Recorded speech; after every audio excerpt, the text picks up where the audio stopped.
B. 손님께서 오셨습니다. 손님 누구? 제주도에서 오셨답니다. 제주도. 정숙은 갑자기 눈앞에 시커멓게 밀려오는 파도가 떠올랐다. 그리고 다시는 돌아올 수 없는 곳으로 떠난 남편과 아들 경수의 얼굴이 떠오르며 가슴을 후벼 팠다. 또 20여일이 넘도록 그 많은 잠수부를 동원하여 찾았어도 찾지 못했던 20살 효정의 해맑은 얼굴이 떠올랐다. 벌써 16년 전의 일이었다. 지난 16년 동안 하루도 잊지 못한 날의 일이었다. 그날 정숙은 경수와 효정의 유학을 앞두고 회사 일이 바쁜 남편까지 설득, 제주도에서 가족 여행 중이었다. 여행 마지막 날, 일행은 서귀포 어느 해안 마을에서 배를 빌려 낚시에 나섰다. 바람도 없는 화창한 날씨였다. 당연히 파도는 바다가 아닌 호수와 진배 없이 잔잔했다. 배 주인은 휘파람을 불며 작은 낚싯배를 유유히 몰았다. 그리고 그동안의 경험에 의해 가장 고기가 많이 올라온다는 한 지점에 배를 세웠다. 주변에 서너 척의 배가 떠 있었고 그 배에 탄 사람들은 낚시에 여념이 없었다. 배 주인이 준비해준 낚시에 미끼를 걸고 낚시를 내리면 이름 모를 고기들이 잘도 잡혔다. 낚시 초보인 정숙도 효정도 경수도 그 재미에 시간 가는 줄 몰랐다. 당연히 남편은 잡힌 고기를 즉석에서 회로 만들어준 선장의 서비스에 소주잔을 쉴 새 없이 비웠다. 정숙도 경수도 효정도 남편과 선장의 권유에 달착직은 달라붙는 자연산 생선의 맛에 빠져들었다. 정숙은 서너 잔의 소주를 마시기도 했다. 즐거운 날이었다. 그러나 그 즐거움은 그리 오래 가지 않았다. 일기예보에도 전혀 없었던 시커먼 파도가 갑자기 나타난 회오리 바람을 타고 정숙 일행이 탄 배를 덮쳤다. 어찌 손을 써볼 시간도 없었다. 작은 낚싯배는 그 파도를 이길 수 없었다. 순식간에 덮친 거대한 파도는 선장을 포함한 일행 5명을 삼켜버렸다. 너무도 잔잔했던 바다였기에 정숙 일행은 구명조끼도 착용하지 않은 상태였다. 거기다 남편은 이미 술에 상당히 취해 있었다. 물론 남자인 경수도 남편 못지않게 많은 술을 먹은 상태였다. 정숙은 순식간에 덮친 파도 때문에 상당량의 물을 먹었으나 정신은 잃지 않았다. 뒤집힌 배의 난간을 잡고 고개를 들어 사방을 살폈다. 주변 낚싯배들은 회오리 바람 바깥에 있었다. 잠시 후 그 배들 중 두어 척이 정숙 일행의 침몰한 배 주변으로 모였다. 그리곤 배 난간을 잡고 허우적대는 정숙에게 구명조끼를 던졌다. 정숙은 그들에 의해 구조되었다. 오랜 뱃사람 생활을 했던 선장도 다른 낚싯배에 의해 구조되었다. 그러나 술에 취해 허우적대던 남편과 경수, 그리고 효정의 모습은 어디에도 보이지 않았다. 정숙은 발을 동동 굴렀다.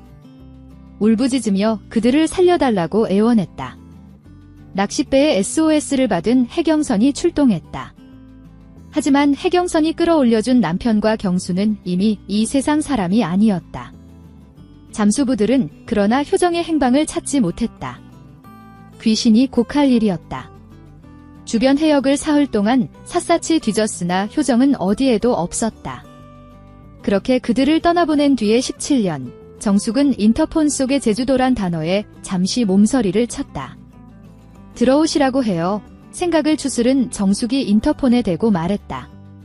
그리곤 다시 결제 서류를 들여다보다 인기척에 고개를 든 정숙은 놀라지 않을 수 없었다. 16년 전에 제주바다에서 잃은 경수가 멀쩡하게 자신 앞에 서 있었다. 아니, 경수야. 소스라치게 놀라며 비명 같은 소리로 경수의 이름을 부른 정숙은 다시 이마를 잡고 쓰러졌다.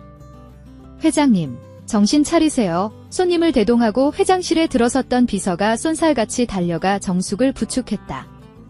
정숙은 잠시 멍하던 정신을 추스르며 고개를 들었다. 난 괜찮아. 잠시 좀 나가 있을래?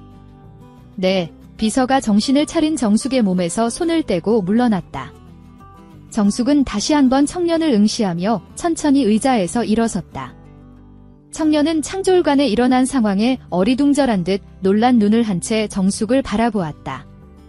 그러는 청년을 찬찬히 뜯어보던 정숙은 그가 경수가 아니란 것에 지금 꿈이 아니라는 생각이 들었다.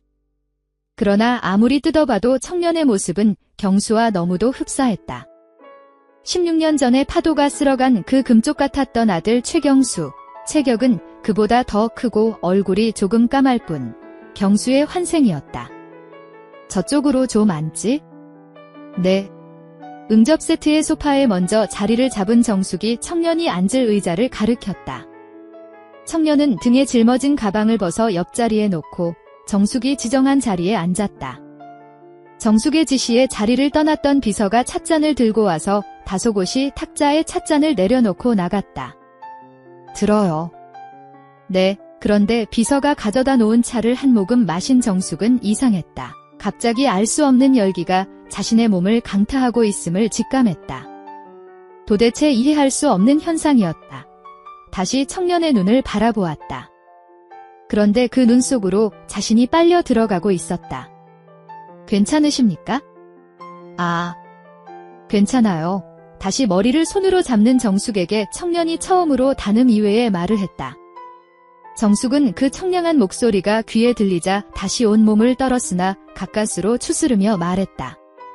그때 청년이 정숙의 곁으로 왔다. 쉬는 방 있죠?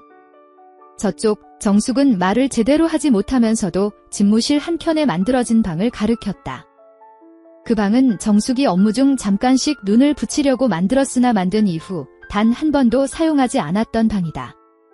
그래서 매일 같이 방 청소를 하는 비서도 그 방의 용도가 아까웠던 곳이다. 청년은 말이 없었다. 59살의 여자, 16년 전 남편과 아들을 파도에게 빼앗겼다.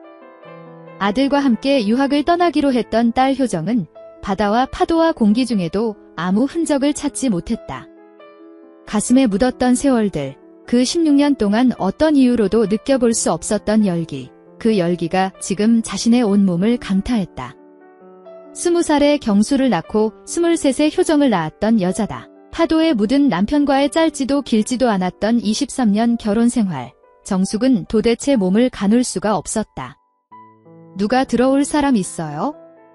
아니요, 없어요. 1시간, 아니지 2시간 정도 아무도 기척하지 못하게 했으면 좋겠는데? 이미 정숙은 청년의 포로였다. 어떤 일이 있어도 앞으로 2시간 전화 연결도 하지 마. 네, 회장님. 흐릿한 창밖에서 비춰오는 불빛만 넘실거렸다. 이 청년이 누굴까? 이미 16년 전에 경수는 이 세상 사람이 아니다. 경수의 몸은 내 스스로 태워서 그 유골은 지금 납골당해 있다. 그럼 이 청년은 누굴까? 도대체 달거리가 끊어진 지도 5년여 남짓이고 남자와 지낸 지도 벌써 16년 전인데 그 이후 어떤 남자에게도 어떤 상황에서도 내가 여자란 것을 생각나게 한 일이 없는데 청년의 눈길을 받는 순간 여자가 되었다. 지금 정숙은 더 깊은 생각도 할 수 없었다. 정숙은 16년 동안 간직한 몸을 주저없이 허락하고 있었다. 안녕하세요. 40대 여성입니다. 10년 전 저는 일자리가 절실했습니다. 무슨 일이 있어도 취직을 해야 하는 상황. 취업을 위해 면접을 봤을 때 면접관이 제게 물었습니다. 이하정 씨, 당신의 인생을 어떤 단어로 설명할 수 있습니까? 저는 취업에 도움이 될 만한 긍정적인 단어들을 모범답안처럼 내놓았습니다. 무한 긍정, 사랑, 행복이라고 말했는데 집으로 돌아오는 길에 급체를 한 듯 그 질문이 계속 제 뇌리를 떠나지 않았습니다. 아마 제 답변이 솔직하지 못했나 봅니다. 만일 면접 아니었다면 나는 솔직하게 뭐라고 대답했을까? 곰곰이 생각해봤습니다. 면접용이 아닌 제 인생의 단어는 외로움과 결핍과 괴로움이 아닐까 싶어요. 그러나 태생부터 그랬던 건 아니에요. 어릴 적 기억을 떠올리면 행복했던 기억이 더 많습니다. 부모님은 시장에서 칼국수집을 운영하셨는데 특히 엄마 손맛이 좋고 아빠는 부지런하셔서 제법 장사가 잘 됐습니다. 신선한 조개로 육수를 내어 시원한 국물에 푸짐한 조개와 부추와 총총 채를 썬 호박이 들어간 칼국수는 시장을 찾는 사람들에게 인기 만점이었어요. 손칼국수라 면발은 투박하지만 국물이 진하고 시원한 게 정말 끝내줬죠. 집고추 양념과 다대기에 칼칼한 배추 겉절이까지 더해지면 한 그릇 뚝딱. 개눈 감추듯 후루룩 먹을 수 있어요. 지금도 주방과 홀에서 부지런히 일하시던 부모님의 모습이 생생하게 떠오릅니다. 제 밑으로는 4살 터울의 여동생이 있었는데 병원에 입원했던 엄마가 강보에 꽁꽁 감싼 아기를 집으로 데려왔던 날을 아직도 기억합니다.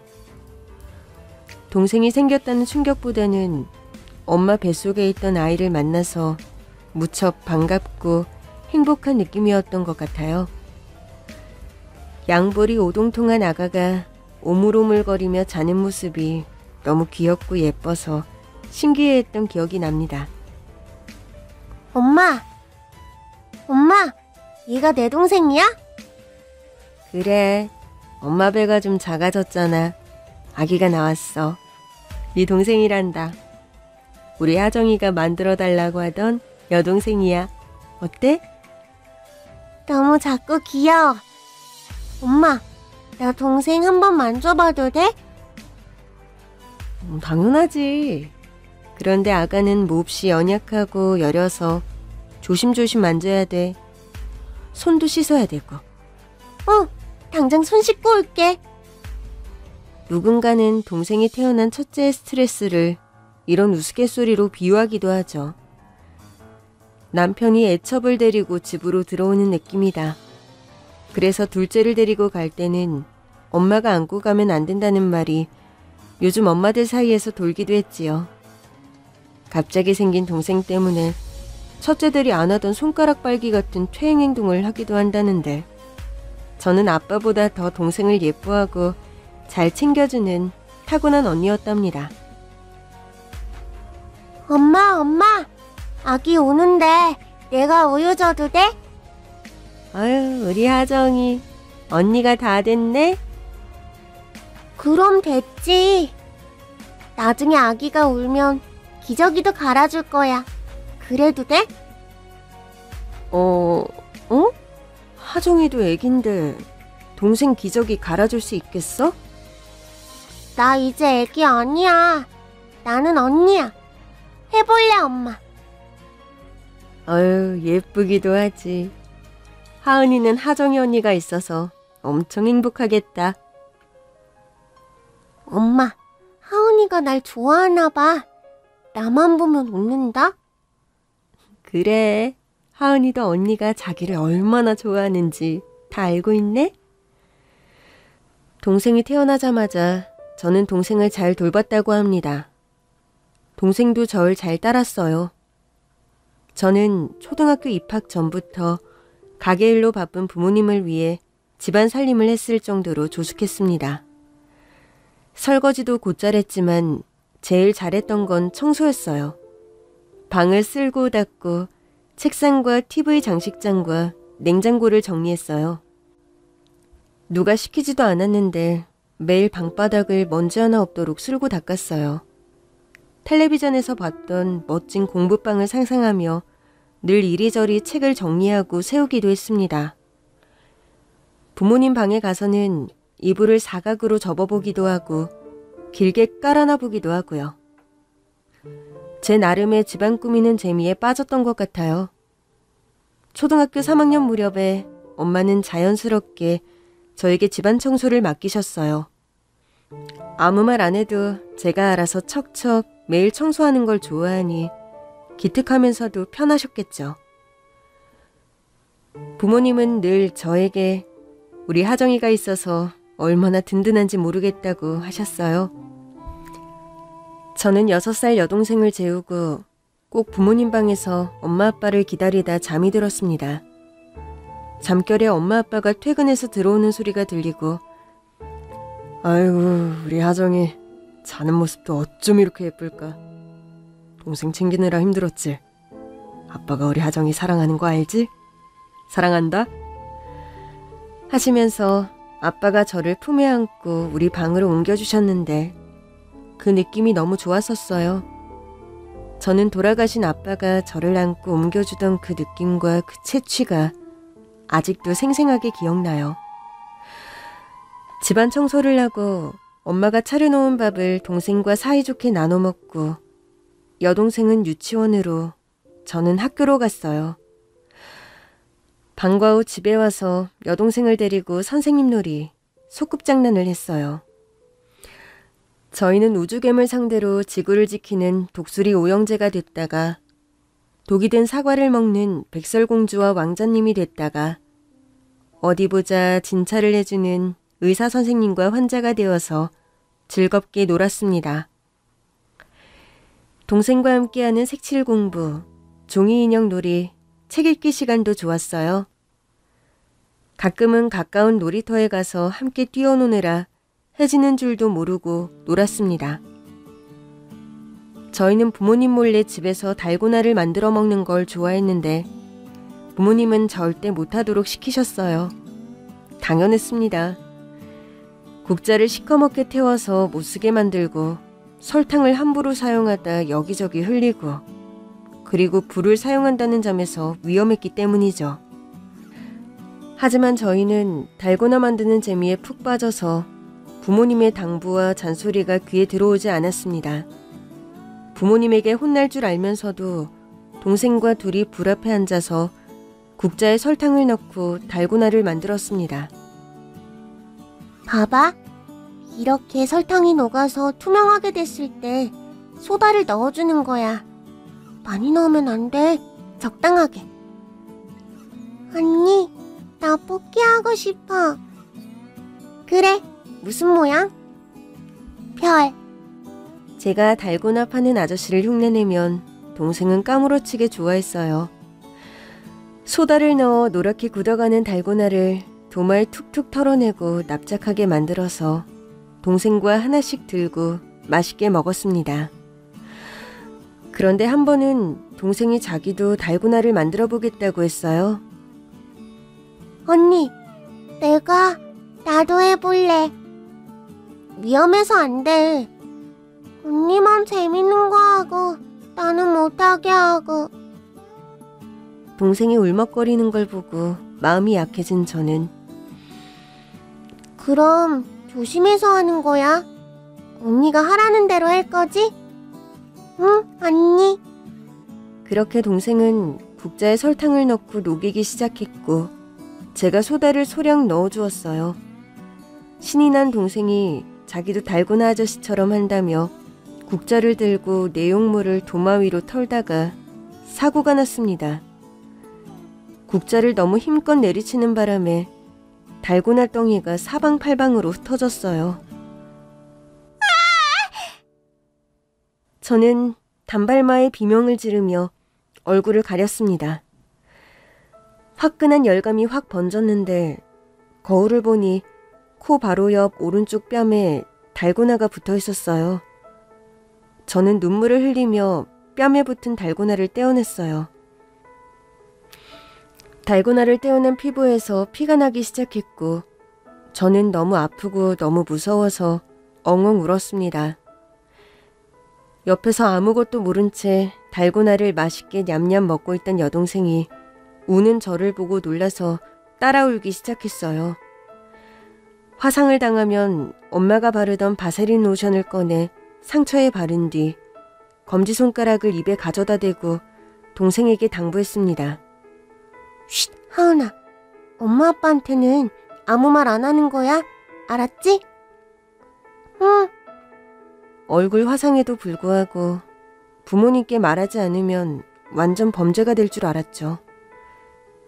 하지만 퇴근하고 오신 부모님은 한눈에 사태를 파악하셨고 저희를 불러 버럭 불같이 화를 내셨어요. 달고나 만들지 말라고 했어, 안 했어? 왜 그렇게 말을 안 들어? 저는 엄마에게 매를 맞았습니다. 억울하고 서러워서 펑펑 울었어요. 하은이가 만들어달라고 해서 그랬다는 말은 끝내 하지 않았죠. 그리고 잠시 뒤 제 얼굴 상처를 보고 눈물을 흘리시며 화상 연고를 발라주셨어요. 여자의 얼굴에 흉이 생겨서 어떡해. 시집을 어떻게 가려고? 그때 여동생이 울먹이며 이실직고 했습니다. 엄마, 언니 괜찮아? 내가 그랬어. 언니 미안해.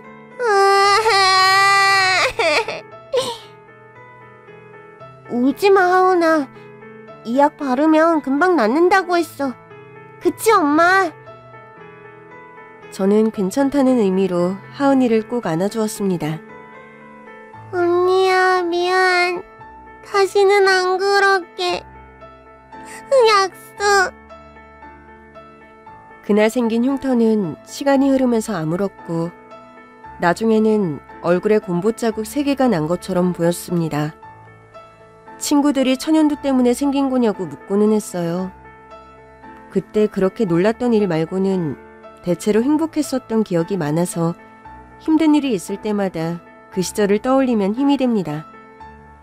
부모님과 같이 놀이동산에 놀러가서 먹었던 소프트 아이스크림 맛이라든지 크리스마스 이브에 저희를 위해서 트리를 만들어주시고 그 아래 선물을 놓아주셨던 그런 기억들이요. 하지만 그런 선물 같은 기억도 끝이 있기 마련이더군요. 비극의 시작은 제 동생 하은이가 사라진 날로 비롯됩니다. 그날은 5월 5일 어린이날이었고 엄마 아빠가 저희를 데리고 어린이 대공원에 갔어요. 그곳은 엄마 아빠의 손을 잡고 폴짝폴짝 뛰어다니는 아이들로 미어 터질 지경이었어요. 하은이가 목이 마르고 다리가 아프다고 칭얼대어서 아빠가 벤치에 하은이를 앉혀놓고 얼른 매점에 다녀오겠다며 다른 곳에 가지 말고 여기서 기다려? 라고 하셨어요. 저는 엄마랑 여동생이랑 셋이서 아빠를 기다리는데 갑자기 소변이 마려웠습니다. 엄마, 나 화장실. 오줌 마려. 하정아, 아빠 올 때까지 기다릴 수 있지? 아니, 엄마, 급해. 쌀 것 같다고. 아우, 이걸 어쩐다. 아빠는 왜 이렇게 안 와? 아빠가 돌아왔을 때 아무도 없으면 서로 길이 엇갈릴 것을 염려한 엄마는 잠시 망설이다가 하은이에게 신신당부를 하셨어요. 하은아, 언니랑 화장실에 다녀올 테니 다른 곳으로 가지 말고 여기 벤치에 그대로 앉아 있어. 아빠 올 때까지 여기 있는 거다. 알았어? 응, 알았어. 어디 가면 안 돼. 알았지? 다른 데 가면 큰일 나. 알았지? 응, 엄마. 나 여기 있을게. 그렇게 말하고 엄마는 제 손을 잡고 불이 났게 화장실로 갔습니다. 그런데 화장실은 사람들로 장사진을 이루었고 기나긴 줄은 줄어들 생각을 안 했어요. 엄마는 아마도 아빠가 빨리 돌아오실 거라고 생각했을 거예요. 매점 역시 엄청난 인파로 북새통이란 사실을 간과했던 거죠. 볼일을 마치고 하은이가 있던 벤치로 돌아왔을 때 하은이는 보이지 않았습니다. 거짓말처럼 사라지고 없었습니다. 아빠만이 홀로 하은이에게 줄 콜라를 들고 서 있었습니다. 여보, 우리 하은이 어디 갔어? 당신이랑 있었던 거 아니야? 맙소사, 우리 하은이, 하은아! 엄마는 미친 사람처럼 돌아다니며 하은이를 찾았지만 어디에도 하은이는 없었어요. 아빠가 고객 안내센터로 가서 아이를 찾아달라고 울부짖었습니다. 담당 직원이 방송을 했지만 아무런 소식이 없었어요. 그날 엄마가 하은이를 찾아다니던 모습이 잊히지 않습니다. 구두가 벗겨진 것도 모르고 맨발로 뛰던 그 발이 아직도 생각납니다. 나중에 까이고 피투성이가 된 엄마의 발. 그날 이후 우리 가족의 악몽이 시작됐습니다. 부모님은 생업을 포기하고 하은이를 찾아 전국 방방곡곡을 다 다니셨어요. 아빠는 재래식 시장의 화장실, 맨호란을 뒤지기도 하고 엄마는 화장품 판매원으로 가장해서 집집이 방문해 혹시 하은이가 있는지 살피기도 했어요. 자녀가 죽으면 가슴에 묻는다고 하지만 실종아이는 그럴 수도 없었습니다. 하은이 생각에 엄마는 미장원도 가지 않고 새 옷도 사지 않고 웃지도 못하고 울지도 못하는 나날을 견뎌야 했어요. 내가 왜 그랬을까? 왜 그때 화장실을 갔을까? 미친년, 망할년, 같이 데리고 갔어야지. 바보 멍충이. 자책하고 후회하는 엄마를 보는 제 마음은 너무 괴롭고 외롭고 고독했습니다. 엄마는 대놓고 제 탓을 하지는 않았지만 예전같이 저를 품어주지 않으셨어요. 슬픔이 너무 크면 암이 되는 걸까요? 중학교 2학년 때 엄마가 암으로 병원에 입원하셨습니다. 대장암입니다. 위치도 몹시 나쁜 횡행결장암입니다. 영상이라 정확하진 않지만 3기로 추정되는 암이 다른 장기로 전이됐다면 수술도 불가능합니다. 12번의 항암 치료를 받으시고 엄마는 보기에 안쓰러울 정도로 수척해지셨고 생기를 잃어가셨습니다. 항암 치료가 끝나고 아빠의 강권과 고집으로 수술을 받기로 했어요. 수술을 앞둔 엄마는 모든 것을 포기한 얼굴로 저를 멍하니 보셨어요. 초점 없는 퀭한 눈동자, 병색이 짙어가는 얼굴. 영혼이 빠져나간 듯한 엄마에게 저는 힘이 되어주고 싶었어요. 엄마 걱정 마. 아무도 엄마를 못 데려가도록 내가 수술실 밖에서 잘 지키고 있을게. 한동안 저를 멀리하셨던 엄마가 웬일로 제 이름을 다정하게 불러주었어요. 가여운 하정이. 하정이가 성인이 될 때까지 엄마가 살아있어야 하는데. 엄마가 우리 하정이 대학도 보내고 시집도 보내고 아이를 낳으면 손자도 봐줘야 하는데. 엄마! 하정아, 미안하다. 엄마가 흐느껴 울자 아빠가 엄마의 어깨를 토닥이며 용기를 북돋워 주었습니다. 여보, 힘을 내. 약한 소리 하면 못 써. 당신 수술만 받으면 완쾌할 수 있어. 그럴 수 있다고. 여보, 하은이가 보고 싶어. 우리 하은이. 그래, 우리 하은이 찾으려면 당신 건강부터 찾아야지. 안 그래? 할 수 있어. 할 수 있지? 말을 흐리는 엄마를 보면서 저는 어렴풋이 죽음의 기운을 느꼈던 것 같아요. 엄마는 수술을 하고 나오셨지만 끝내 눈을 뜨지 못하셨어요. 이제 더 이상 엄마의 다정한 목소리를 영원히 듣지 못하게 됐습니다.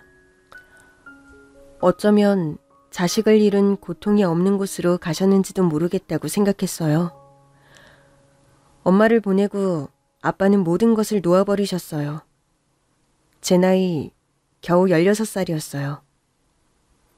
아빠는 저를 돌볼 여유가 없었습니다. 무기력에 빠진 아빠는 매일 술병을 붙들고 술에 쩔어 살았어요.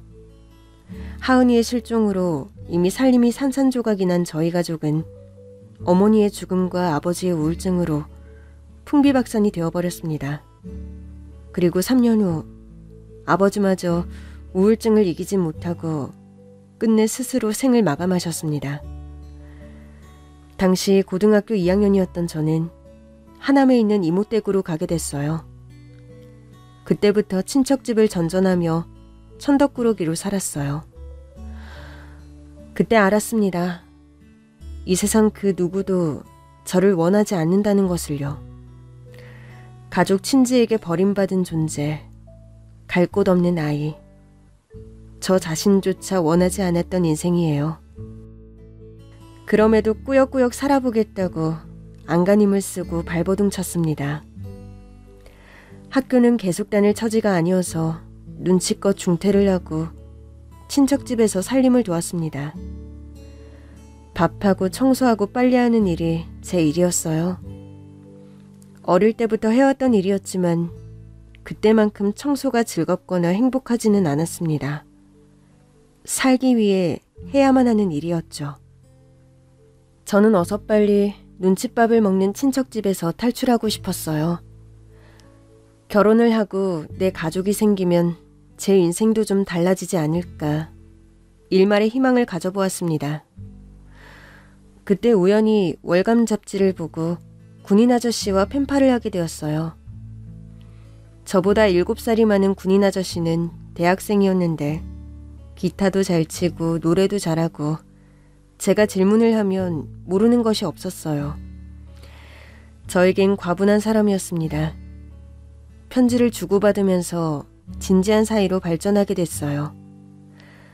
결혼은 언감생심 꿈도 꾸지 않았는데 연로하신 아버지의 막내 아들이었던 탓에 서둘러 결혼을 하게 됐습니다.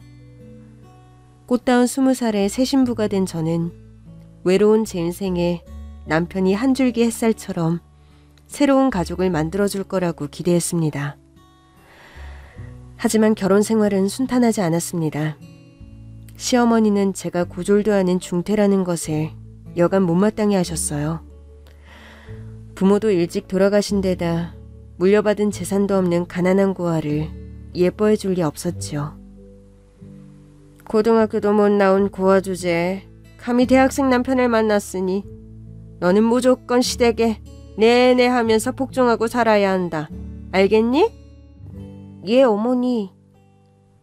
저는 가족도 없고 공부도 못했다는 열등감으로 시어머니가 시키는 대로 다 했습니다. 제 생각이나 의견, 주장 같은 건 해본 적이 없었어요. 남편에게 죽은 듯이 무조건 맞췄습니다.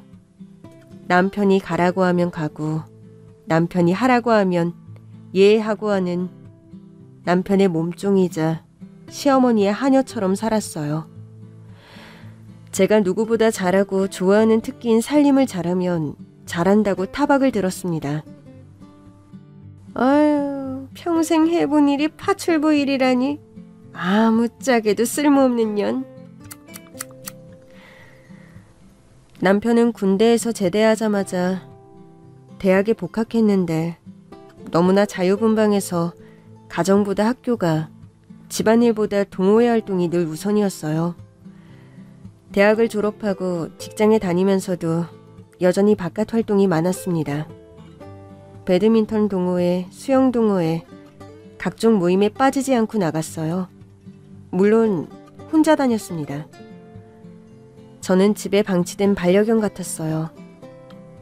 그러다가 기분이 나쁘거나 화나는 일이 있을 때마다 남편은 저에게 분풀이를 하기 시작했고, 시간이 흐르면 흐를수록 남편의 폭언과 학대는 더 심해졌습니다. 집안에 있는 물건들은 수시로 저를 향해 날아들었습니다. 저는 남편의 폭력과 인권 유린에 속수무책으로 길들어져 갔습니다. 그런데도 저는 단 한 번도 반항하지 않고 남편에게 맞추면서 참고 살았건만 결혼 7년 차에 남편이 이혼을 하자고 하더군요. 저 같은 팔푼이는 지긋지긋하다면서요. 아이씨, 김대리가 조상무 라인으로 갈아탔는지 몰랐네. 나쁜 새끼. 나를 물 먹여? 아우, 열받아. 야, 너는 남편이 회사 나가서 뼈 빠지게 일하고 오는데 집에서 뭘 하고 있냐? 너도 입이 있으면 말 좀 해봐라. 다른 집 와이프들은 친정이 빵빵해서 가만히 있어도 탄탄대로라는데 넌 뭐냐? 먹고 자고 노는 것 말고 내 인생에 도움이 되는 게 뭐냐고! 당신 또 밖에서 화나는 일이 있었어요? 얼른 목욕물이라도 받아드릴게요. 기분 전환 좀 해요. 야, 내 말이 말 같지 않아? 생뚱맞게 목욕물이 왜 나오냐? 진짜 답답해서 너랑은 대화가 안 된다. 너도 머리를 좀 쓰라고. 폼으로만 달고 다니지 말고. 여보, 왜 그래요? 야, 다른 집 와이프는 재테크다 뭐다 해서 아파트도 사고 차도 뽑아준다는데 나는 첫날 만날 외벌이에 백도 줄도 없이 고군분투야. 아이씨, 너를 만나고 되는 일이 하나도 없어. 너 같은 멍청한 고아년을 왜 내가 데리고 살아야 하는지 모르겠다. 이럴 거면 우리 이혼하자. 이혼해. 헤어져. 남편에게 멍청한 고아년이라는 말을 듣는 그 순간 그때까지 절 붙잡고 있던 어떤 끈이 툭 하고 떨어져 나가는 소리가 들렸습니다. 시어머니의 구박과 남편의 폭언과 학대를 견뎠던 지난날의 삶의 조각들이 물거품처럼 산산이 부서졌습니다. 저는 결혼 7년 만에 시댁에서 강제 퇴출을 당하고 말았습니다. 그것도 남편의 아이를 임신한 상태였어요. 제가 임신했다는 걸 알면서도 시모와 남편은 위자료로 퉁치자면서 저를 거리로 내쫓았습니다. 남편에게 버림받은 저는 갈 길을 잃은 어린 양처럼 거리를 배회했어요. 그러다가 무엇에 이끌린 듯 어릴 적 엄마가 칼국수를 팔던 시장으로 갔습니다. 신선한 조개로 육수를 낸 진하고 시원한 국물에 호박이 들어간 칼국수와 칼칼한 배추 겉절이가 먹고 싶었어요. 엄마가 팔던 칼국수를 한 번이라도 먹을 수 있다면 좋겠다는 생각에 시장을 샅샅이 돌았지만 칼국수집은 없었습니다. 주방과 홀을 바쁘게 오가던 엄마와 아빠의 모습이 아른거렸습니다. 부모님의 모습을 찾아서 몇 시간째 정신없이 헤매다가 문득 걸음을 멈추고 보니 옛날 엄마, 아빠, 하은이와 함께 살던 집 앞이었어요. 낡은 집들이 사라진 곳에 새로운 빌라가 들어서고 있었지만 저희 집만은 그대로 남아 있었습니다. 현관문을 두드리면서 울었습니다. 엄마, 아빠, 하은아! 그때였어요. 뱃속의 아이가 발길질을 했어요. 엄마 나 여기 있어요 하는 것처럼 느껴졌어요.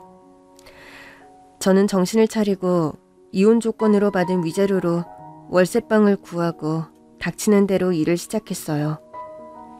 태어날 아기를 위해서 매일같이 주먹을 불끈 쥐고 돈을 벌러 나갔습니다.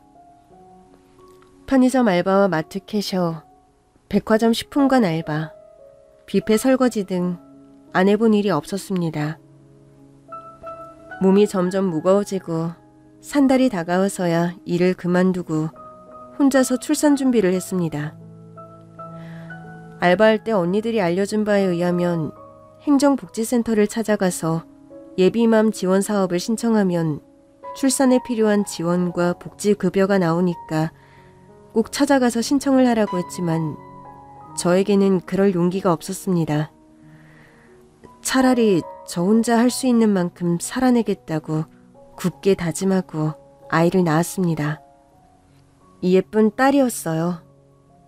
산후조리원은 꿈도 꾸지 못했고 제 사정을 아는 다가구 주택의 옆집 아주머니가 미역국을 끓여주셨어요. 세대, 엄마가 건강해야 아이도 튼튼하게 자라는 거예요. 내가 조갯살 달달 볶아다가 푹 끓인 거니까 맛 좀 봐. 아주머니 고맙습니다. 이 은혜 절대 잊지 않을게요. 에휴, 애기 아빠는 알아? 자기 핏줄이 세상에 나왔는데 아무 연락이 없는겨? 네, 남편은 이 세상에 없다고 생각하려고요. 다시는 그 집으로 돌아가고 싶지 않아요. 그려. 얼른 한 그릇 먹고 쉬어. 옆집 아주머니 덕분에 저는 산후조리를 할 수 있었습니다. 출산과 육아를 위해 저금했던 돈을 야금야금 까먹으면서 생활하다 보니 1년도 안 돼 통장이 텅텅 비었습니다. 아이의 분유와 기저귀 비용은 아이의 성장과 함께 늘면 늘었지 줄어들지는 않았습니다. 그때 옆집 아주머니가 아이를 업고도 일할 수 있는 파출부 자리를 소개해 주셨어요. 청소와 살림은 누구보다 잘할 자신이 있었기에 나름 인정을 받으면서 일했습니다. 그렇게 3년을 일하고 그 선생님 댁이 지방으로 이사를 가게 되어 저도 파출부 일을 그만두게 되었어요. 이제 제 딸 서윤이를 어린이집에 보내고 저는 콜센터에 취직을 했습니다. 1년을 부지런히 일했어요. 하지만 제가 일했던 업체는 부실기업이었고 1년도 되지 않아 회사가 망했습니다.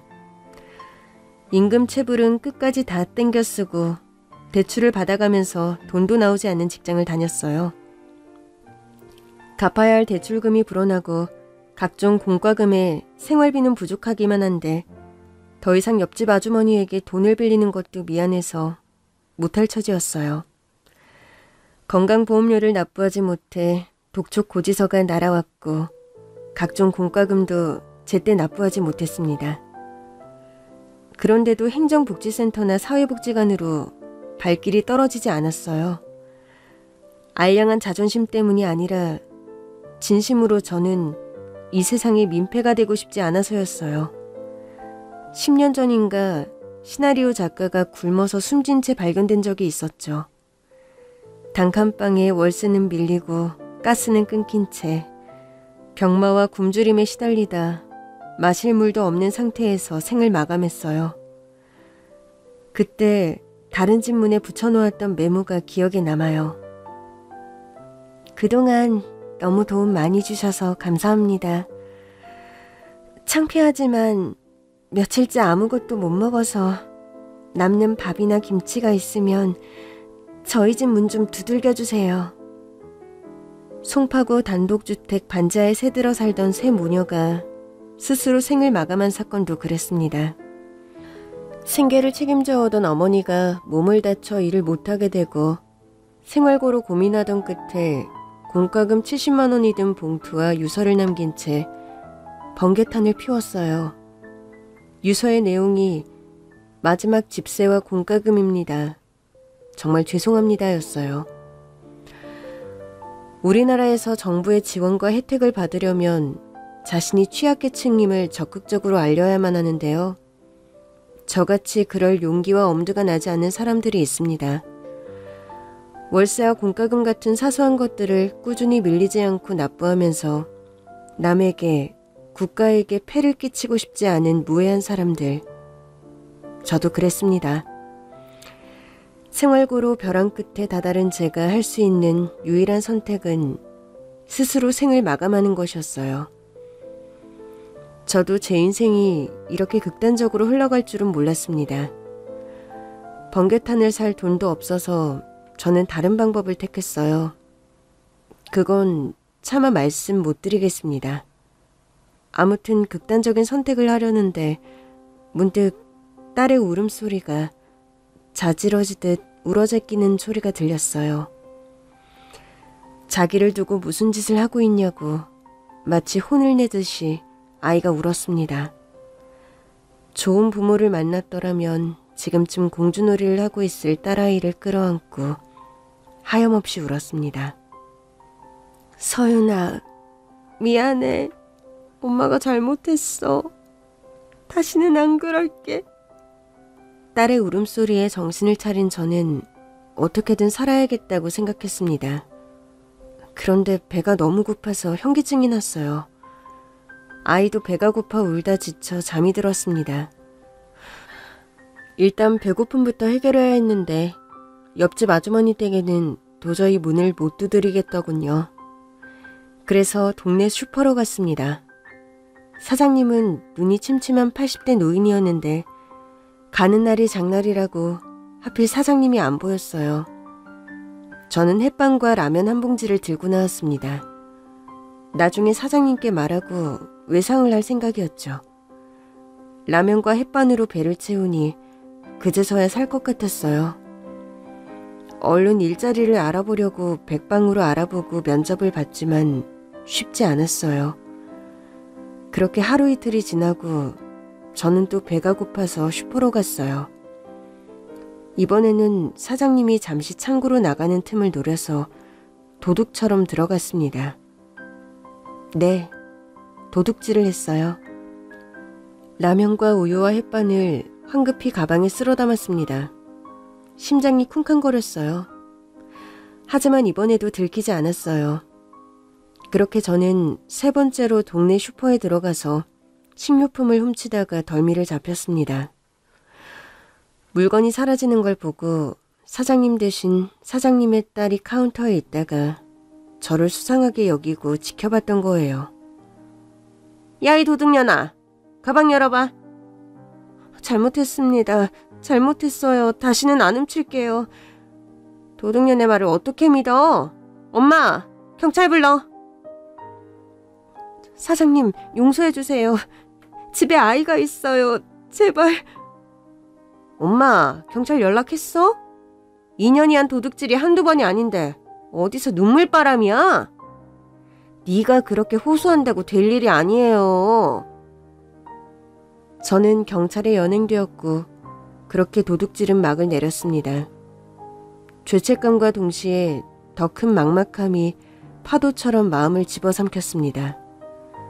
집에 제가 돌봐야 할 아이가 있다고 울부짖었더니 경찰들이 어린이집에 가서 딸아이를 데려와 주었어요.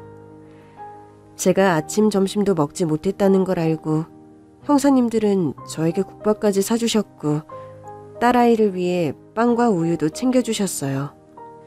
이하정씨, 식사하면서 들어요. 아무리 죄질이 경미한 생계형 범죄라고 해도 악용하는 사람들이 많아서 기소유예로 끝나기 어려울 거예요. 슈퍼 사장님은 애기 엄마 사정을 들으시고 합의를 해주시겠다는데 그 따님 성깔이 보통이 아니에요. 하여간 합의 없이 형사처벌하겠다고 으름장을 놓는데 이하정씨 변호사 선임할 처지도 아니고 그렇죠? 네, 형사님. 만일 제가 형사처벌을 받으면 형량이 얼마나 될까요? 단순 절도죄는 6년 이하의 징역 또는 1천만 원 이하의 벌금에 처하게 되는데 벌금형이나 합의금을 낼 수 없으니 형사님, 제가 어떻게 하면 좋을까요? 저는 처벌을 받아도 괜찮지만 제 아이는 어떻게 되는 걸까요? 해서 말인데요. 피해자 측이 깐깐하고 강하게 나와서 쉽지 않겠지만 검사한테 반성문을 한번 써보세요. 반성문 내용이 좋으면 혹시 압니까? 기소유예에 도움이 될런지. 반성문이요? 형사님이 말씀하시길 기소유예란 혐의와 조건이 충분해도 기존의 전과 기록이나 피해자의 피해 정도, 반성, 탄원서 등을 고려하여 검사가 기소하지 않는 거라고 하셨어요. 그러니까 죄는 인정되지만 가해자에게 다시 한번 기회를 주어 처벌하지 않는 것이죠. 기소유예를 받게 되면 5년 후에는 수사 경력 자료가 삭제되어 기록이 남지 않는다며 저에게 반성문을 작성해보라고 했습니다.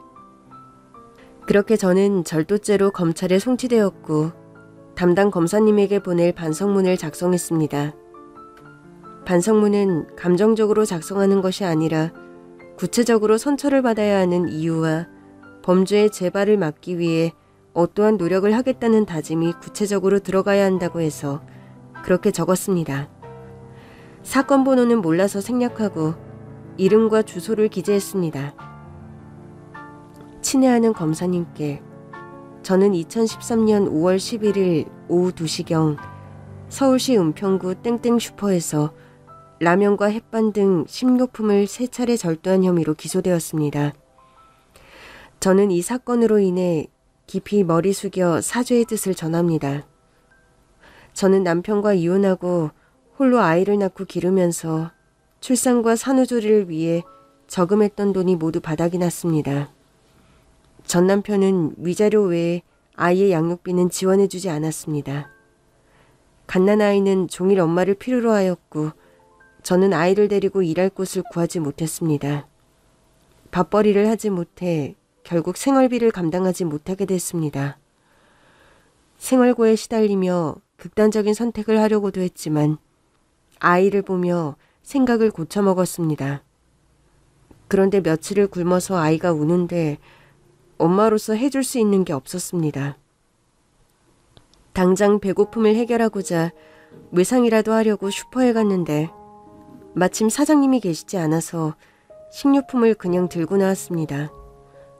그것을 계기로 더 이상 배고픔을 참지 못하는 상태가 되면 슈퍼로 가서 물건을 훔쳤습니다. 저는 지금 깊이 반성하고 있으며 다시는 나쁜 행동을 하지 않을 것입니다.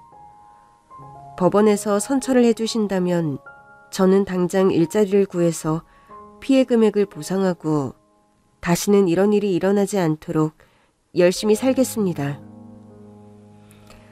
형사님들의 조언 덕택에 저는 검사님께 편지를 전달했습니다. 담당 검사님의 이름은 강소영으로 여자분이셨고 나이는 많아봐야 30쯤 되어 보였습니다. 부럽더군요.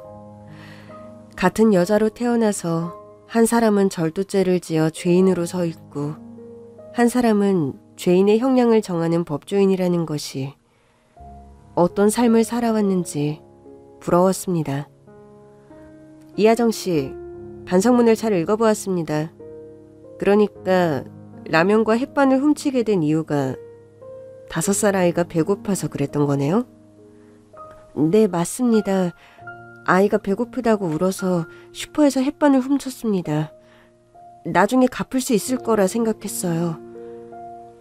이해할 수 있습니다. 하지만 법을 어겨서 훔치는 것은 옳지 않은 일입니다. 이하정 씨의 현재 생활 상태와 가정 상황에 대해 좀 더 말씀해 주실 수 있을까요?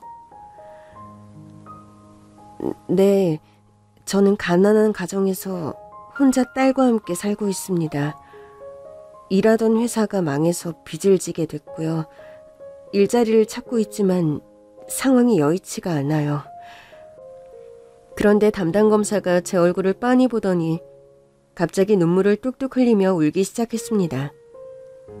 제 이야기가 그렇게 슬픈가요, 검사님? 아니요. 혹시 하은이라고 아세요? 하은이요? 제 잃어버린 동생 이름인데요. 검사님이 하은이를 어떻게 아세요? 아, 그게 내 이름이구나. 언니. 갑자기 검사님이 저를 언니라 부르면서 다가와 저를 부둥켜 안았습니다. 언니, 나는 언니 이름이 하은인 줄 알았어. 네? 제가 언니라니 무슨 말씀이세요, 검사님? 언니 얼굴에 곰보 3개, 내가 내 실수로 생긴 흉터잖아. 내가 달고나를 만들다가 튀어서 그날 엄마한테 죽도록 맞았잖아, 우리. 너 정말 내 동생 맞아? 내 동생 하은이야? 언니, 보고 싶었어. 나 언니 동생 하은이야. 인생은 한 번씩 막다른 골목, 뜻하지 않은 곳에서 숨겨놓은 패를 보여줍니다. 그것을 저는 기적이라고 말하고 싶어요. 담당 검사님은 어릴 적 잃어버린 그토록 온 가족이 찾아 헤맸던 여동생이었습니다. 어린이 대공원에 갔던 건 기억나? 그게 어린이 대공원이었구나. 그냥 언니와 엄마가 화장실에 다녀올 테니 다른 곳으로 가지 말고 여기서 기다려 했던 말만 기억나. 내 생각엔 시간이 지나도 안 와서 화장실을 찾아 나섰다가 길을 잃고 한참을 헤맸는데 정신을 차리고 보니까 임시보호시설이었어. 이름과 주소를 묻는데 하나도 기억나지 않아. 엄마 아빠 이름도 모르겠어. 근데 언니 얼굴하고 이름은 알겠는 거야. 이하은. 얼굴에 내가 만든 화상 자국 3개. 매일같이 기억했어. 우리 집에 돌아가려면 언니 얼굴, 언니 이름을 잊으면 안 된다고 매일 일기를 쓰듯 되새김질을 했어. 언니, 우리 엄마 아빠는? 어떻게 지내셔? 하은아. 부모님 이야기에 제가 눈물을 터뜨리자 하은이가 바로 눈치를 챘습니다. 어쩌다가. 우리 칼국수집 기억나? 아니, 기억 안 나. 나는 언니 얼굴만 기억해. 이름하고. 엄마 아빠는 시장에서 칼국수집을 하셨어. 너를 잃어버린 뒤에 엄마 아빠는 가게 문을 닫고 너를 찾아 전국을 다니셨어. 엄마는 화장품 판매원으로 가장해서 집집마다 다니셨고, 아빠는 재래시장이며 변두리 폐가를 미친 듯이 돌아다니셨지. 그때 나는 겨우 초등학교 3학년이었는데 나 때문에 널 잃어버렸다는 죄책감에 아무 말도 못하고 혼자 집을 지켰어. 무섭고 기나긴 외로움과 고독의 시간이었어. 언니, 엄마도 매일 후회하고 자책하면서 사셨어. 왜 너를 혼자 두고 왔을까 하고. 그날의 선택을 두고두고 곱씹으면서 마음의 병이 깊어지셨어. 네가 실종된 지 5년이 지났을 때 엄마의 마음의 병이 몸으로 나타났어. 대장암 3기라고 하더라. 수술을 했지만 눈을 뜨지는 못하셨어. 그런데 내 생각엔 엄마는 살고 싶지 않으셨던 게 아닐까 싶었어. 아빠는? 아빠는 엄마를 잃고 폐인이 되셨어. 매일 술을 마셨는데 우울증이 나아질 기미가 없었지. 아빠는 우울의 늪에서 헤어나지 못하고 결국 스스로 생을 마감하셨어. 언니는 어떻게 산 거야? 돌봐주는 부모도 없이, 정을 나눌 가족도 없이 어떻게 산 거야? 그러게, 왜 이야기를 하면 할수록 더 서글퍼지는 걸까? 나는 어려서부터 결핍과 고독 속에 살았는데 외로움이 오히려 더 내 친구였던 것 같아. 언니, 미안해. 네가 왜 미안해. 하은이의 이야기가 궁금했습니다. 저희는 자리를 옮겨서 이야기를 더 나누었어요. 경기도의 임시보호시설로 보내진 하은이는 일주일 후 의정부의 보호시설로 보내졌으며 그곳에서 지냈다고 합니다. 그런데 어릴 때부터 똘망똘망하고 애교가 많아서 초등학교에 들어갈 무렵 신실하고 부유한 부모님에게 입양이 됐다고 합니다. 하은이가 입양된 집안은 법조인이 많아서 하은이의 꿈도 자연스럽게 법조인이 되는 거였대요. 애살 많고 승부욕이 강했던 하은이는 전교 1등을 놓치지 않았고 대학을 졸업하자마자 사법시험을 패스했다고 합니다. 언니, 아이는? 옆집 아주머니가 잠시 봐주고 있어. 형부하고는 이혼한 거야? 다시는 생각하고 싶지도 않아. 나는 남편에게 화풀이 대상이었어.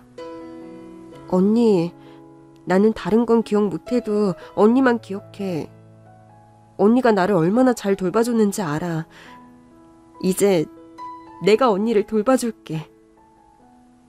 만일의 경우를 대비해서 저희는 유전자 검사를 했습니다. 유전자 검사 결과는 당연하게도 친형제가 확실했습니다. 저희 자매는 25년 만에 비로소 만나게 됐어요. 하은이의 요청으로 저는 제 딸을 데리고 하은이 집으로 들어가 살게 됐습니다. 그때만 해도 하은이는 혼자 살고 있었는데 아직 결혼에 관심이 없다고 했어요. 그렇게 10년이 지났네요.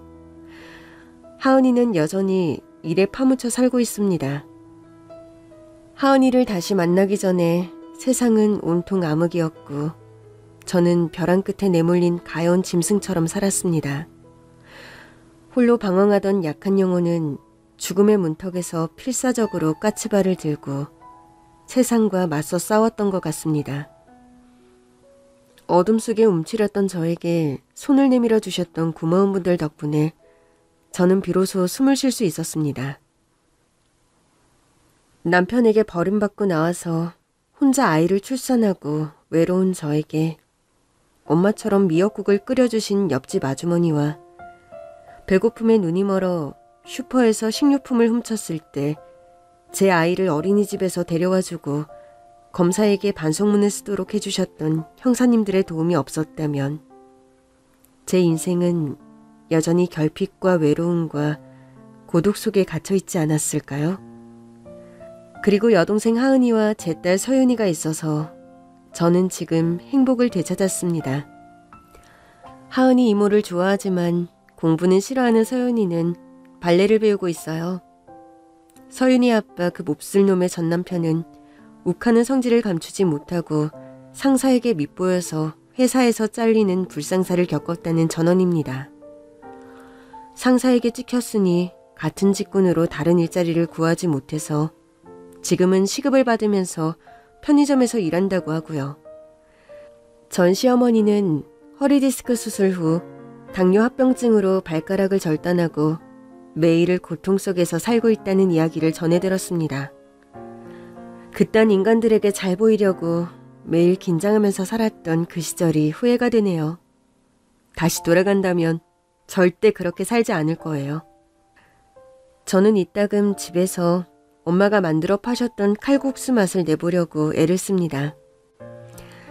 엄마가 그러했듯이 신선한 조개로 시원하고 진한 육수를 내고 푸짐한 조갯살과 부추와 호박을 총총 채를 썰어 넣어보는데 이상하게도 엄마의 손맛을 흉내낼 수가 없어요.